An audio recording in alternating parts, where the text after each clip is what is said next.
Hey everybody, Dr. Greco here. Welcome to Ministry in a Minute. So last week we talked about ways that we could connect to our neighbors so that we could share the gospel. And this week builds on that because we're going to talk about specific questions that we should be asking so that we can begin gospel conversations with people. Now, everything we do is about people.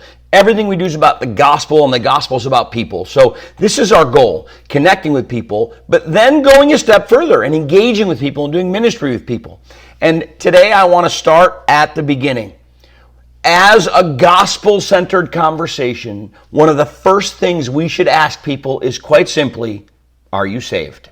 Or do you believe in God? Do you know the Lord? There are lots of ways we can phrase the question depending on the context, but we need to understand if people are Christians or not. Now, they may be marginal Christians. They may think they're Christians and not be, but beginning this conversation with, hey, do you have a relationship with Jesus? Not God. I usually use the personal name of Jesus because lots of people believe in God, but don't necessarily believe the Bible or are not Christians, okay? So, do you know Jesus?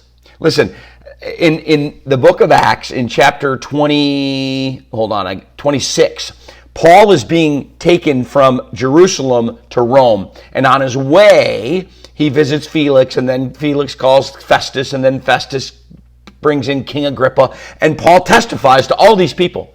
And in chapter 26, Paul's telling his story in front of the king, and he says in verse 27, King Agrippa, do you believe in the prophets? I know you do.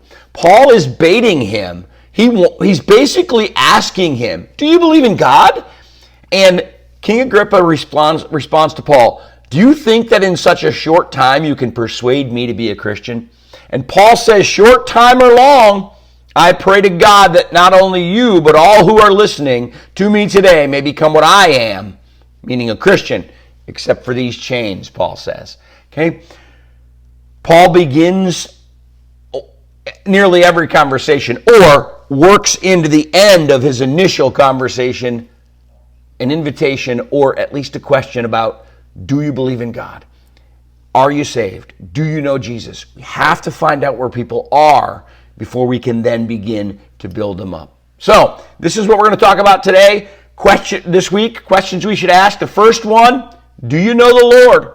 It opens up deep discussions after we've built bridges to relationships. We'll see you tomorrow for another Ministry in a Minute.